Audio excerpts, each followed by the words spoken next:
pasado, de Menzies, ayer y hoy. No saber de qué se trata el problema que tiene y no encontrar una solución por no conocer el diagnóstico.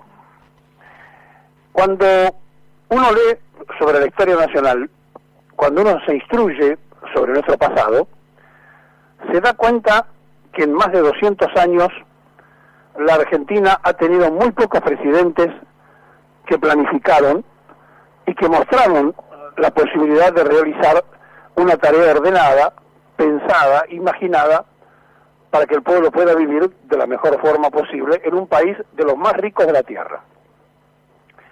Claro, es muy difícil tener que regresar siempre a lo mismo y tener que detenernos en la mitad del siglo XX para decir que hasta allí casi se vivió de improvisaciones.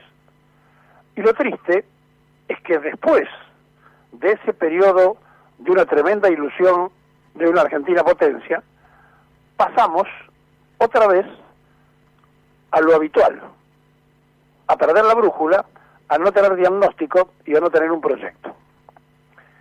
Cuando Perón habló del modelo Argentina para el proyecto nacional, sabía que nosotros estábamos sin modelo y sin proyecto. Y entonces estaba explicando, y cuando regresó lo explicó en Nino, el día que él se fue eyectado por un golpe de Estado, se fue como presidente de los argentinos y cuando regresó como jefe del movimiento nacional. Estaban todos los partidos políticos escuchándolo y entonces Perón dice, esto lo arreglamos entre todos, no lo arregla nadie.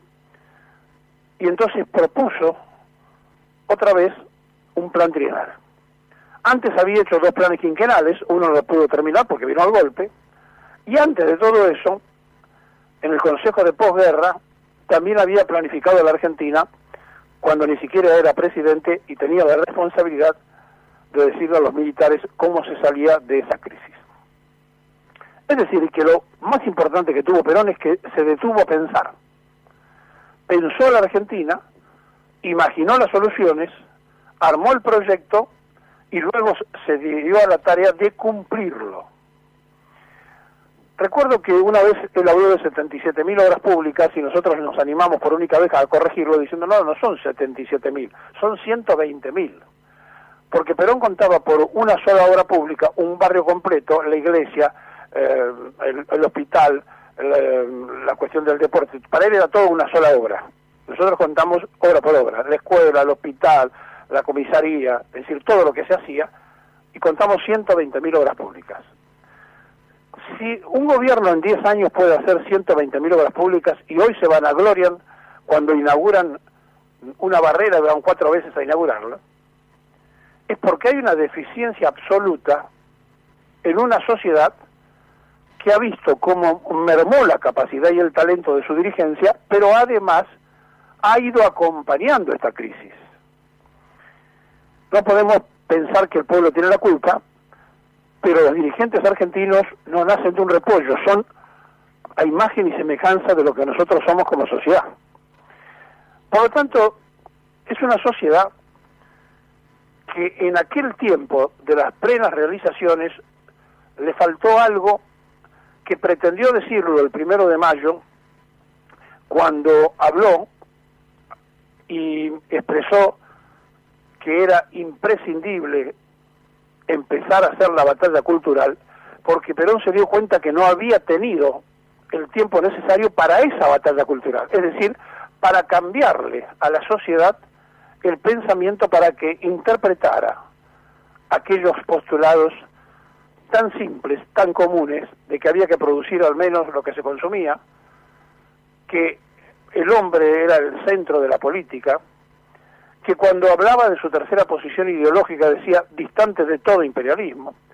Es decir, cosas muy simples, pero que por más que se recitaban, por más que se daban en discursos, la sociedad pareció no terminar de entender de qué estaba hablando. Y como el movimiento peronista se nutrió en su fundación de diversas corrientes, a la partida física de Perón, aquellos que venían con ese ADN original también empezaron a tomar por distintos caminos. Y entonces podemos escuchar falacias como el peronismo de izquierda, el peronismo de derecha, el peronismo de centro. No existe. El que es de izquierda, el que es de derecha, el peronismo es otra cosa. Y lo último, que por ahí lo dijo Pichetto, el peronismo de centro tampoco existe. El centro es del Partido Conservador. De manera que frente a esta angustia de no reconocerse a sí mismo qué cosa es ser peronista, hace que entonces, a partir de esta tremenda confusión, se ingrese en la devoción de los ismos posteriores a Perón. Y así tuvimos menemismo, dualdismo, kirchnerismo, etcétera, etcétera. Y cada quien se creyó que frotaba la lámpara más que el genio y que entonces podían suplantar, reemplazar en otras versiones aquella fundación histórica. Bueno, de hecho, le ha pasado al radicalismo. Tiraron por la ventana el irigoyenismo, se quedaron con el alvearismo y por eso son socios de Macri. De manera que cuando uno se da cuenta que estos errores son coyunturales, son estructurales, son culturales, y entonces cuando culturalmente no se termina de entender, y cuando por allí se lesiona absolutamente el adoctrinamiento y la formación de cuadros, nos encontramos con que hay una Argentina que está a la deriva. No por casualidad faltan 2 generaciones de argentinos, que serían los dirigentes de hoy. No por casualidad pasaron las cosas que pasaron en el país. Se requería y se necesitaba un país de rodillas para que nunca más soñara con ser potencia y para que los argentinos vivamos como esclavos en nuestro propio territorio y se enriquezcan otros. Y para eso contaron con aquellos que más allá de no haber entendido a Perón, toda su vida tuvieron el otro ADN, el del oligarca, el de la oligarquía vacuna, el de explotar al trabajador, el de si el peón gana poco le estamos dando casi comida que se la aguante, es decir, la otra parte de la sociedad, que es minoritaria, absolutamente minoritaria. Pero resulta que esa parte de la sociedad nunca le fue tan bien como cuando gobernaron los gobiernos populares. Y hoy, que gobiernan sus nietos, le va peor que nunca. Y ahora, cuando por primera vez en 10 años se cae estrepitosamente la soja por la gran cosecha que tiene Estados Unidos, está a $300 la tonelada, es el precio más bajo en 10 años, le preguntaría a Macri, que empezó a hacer un gobierno trasladado del preperonismo, agrícola, ganadero, exportador y también minero, ¿qué van a hacer cuando las divisas que entren al país sean la mitad porque baja la soja? Porque el concepto de Macri es el regreso al preperonismo, y en ese regreso al preperonismo, entonces importamos todo y manufacturamos nada más, mandamos la materia prima y ellos nos mandan manufacturar las cosas. O sea, volver al preperonismo cuando los ingleses se llevaban los cueros de las vacas y no vendían las carteras. De manera que esta Argentina de hoy ya la vivimos, ya la conocemos y sabemos cómo termina. Pero hay una cuestión en el medio, que por la Argentina pasó Perón.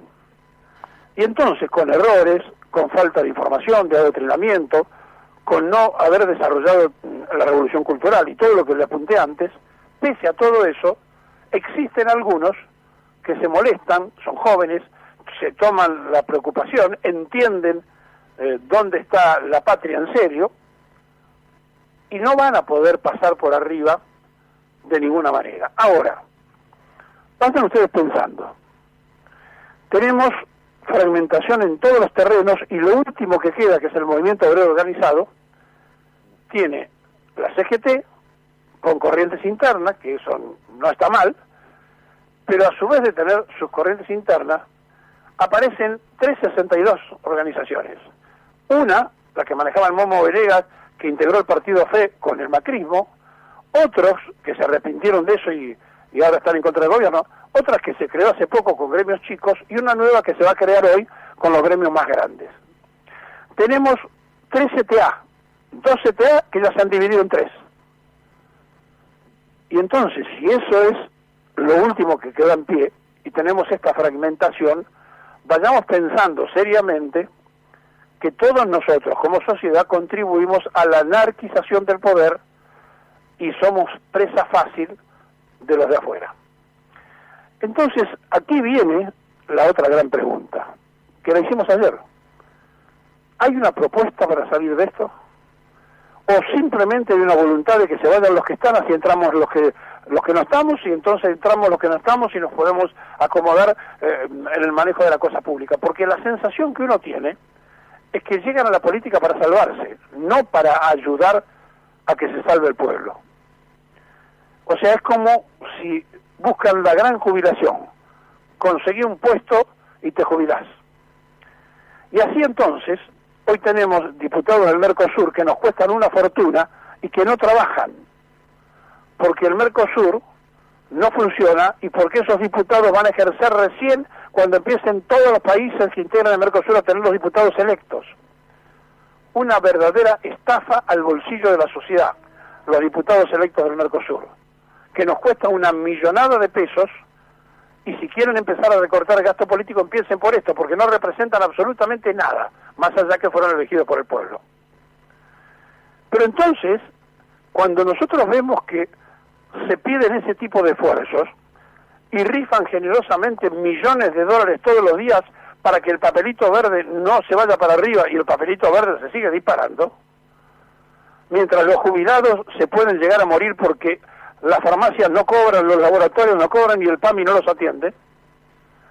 Cuando vemos este desfasaje en el armado de la sociedad, es muy preocupante y muy angustiado cada uno de nosotros en que no vemos la luz, a pesar de que todos los días la Tierra gira alrededor del Sol y el Sol alumbra. ¿Y por qué no vemos la luz? Porque han logrado hacer algo muy importante. Nos metieron la preocupación para que estemos ocupados y preocupados en una cosa que es saber cómo salimos del atolladero económico cuando lo que tenemos que resolver es el tema político. La Argentina no tiene problemas económicos porque si no, ¿con qué pagamos la deuda 4 o 5 veces como la hemos pagado? Es un país que genera el dinero y es capaz de afrontarlo. El problema argentino es político, no económico. Y no lo resolvemos porque no hay dirigencia política que entienda que el problema es político y que ellos no tienen que llegar a la política para salvarse, sino que tienen que llegar a la política en una gestión de dignidad. Y eso es lo que se perdió en la sociedad capitalista, porque han cambiado el principio peronista de que el hombre vale por ser hombre, por el precepto capitalista del hombre vale por lo que tiene. Este es el error conceptual de un país que no funciona, a pesar de haber tenido un hombre que se detuvo a pensar y puso a la Argentina en estado de Argentina potencia, que la desarrolló en lo atómico, que la desarrolló en su flota mercante, que la desarrolló en su flota aérea, que la desarrolló como sociedad donde los niños y los mayores eran sus privilegiados y sus protegidos, y donde los derechos estaban en la Constitución de 1949, Constitución que los mismos que cantan la marchita la ignoraron después del pacto de Menem y Alfonsín, donde ni siquiera la mencionaron. Convención que presidió Eduardo Menem y que integraron entre otros Néstor Kirchner y Cristina Kirchner.